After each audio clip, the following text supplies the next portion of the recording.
Okay, so some of the tech shares went nuts, and in particular Tesla shares, up by 15% at one stage. Elon Musk's wealth soars by billions of dollars. Again, is this surprising?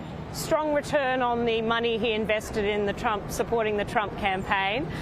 So no, I mean, he's very much aligned himself with Trump. So, you know, you'd hope I guess it's not surprising that if you align yourself with someone so publicly, that when the results announced, and it's not surprising that your share prices of your company goes up. So I think that alignment and that willingness to do it so publicly has meant that direct effect on the Tesla shares. Okay, money market interest rates go up though, so all of a sudden there's a feeling that maybe interest rates won't fall as much as previously predicted. Why is that? There's inflationary concern around, some of Trump's policies. So say the tariffs, for example, there's potential that they are inflationary because you're bringing manufacturing onshore, away from places like China. So that will, the cost of producing in the US is going to be more expensive. So, doing that is potentially more inflationary, which will mean rates potentially can't go down as fast as people might have been expecting. Okay, is it important for markets that Donald Trump arguably has control of the Congress, the Senate and the presidency? Definitely important in terms of getting things through, and I think that was the debate with, even if Harris got in, it would be more likely be a split House and Senate, so that she wouldn't be able to enact necessarily everything that she wanted, whereas in this case we've had likely a clean sweep, and so what he wants to get done he'll have more freedom to do. Okay, can you explain why oil prices fell but oil companies in America went up? What was that about? Yeah, so I mean, Trump's been very vocal around drill, which is not necessarily positive for oil prices because you're going to have more and more supply. But in terms of the US companies, he's been clearly supporting energy independence for the US, and the idea that they want US companies and manufacturing and so forth, and all to come.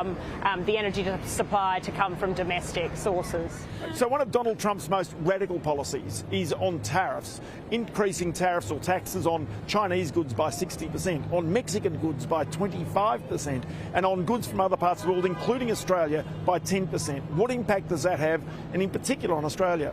Yeah, look, the potential impacts are yet to be seen.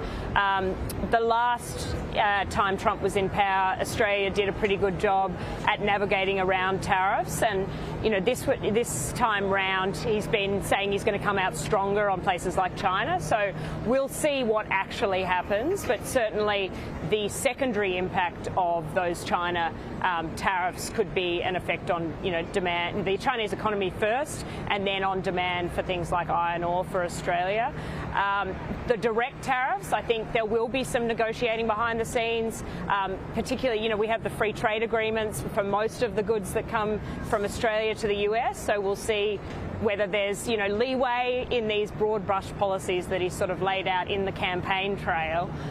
So I think, look, we'll see. There's much more water under the bridge to pass, but China's probably the risk, and that secondary effect on Australia if the Chinese economy is really hit. The positive, on the other hand, is that in the last few months, the Chinese government at least is showing much more impetus to implement stimulus, and probably that was, potentially ahead of the risk that Trump does come in, and because the policies that he potentially implements will hurt their growth. Okay, so you are buying United States shares here in New York.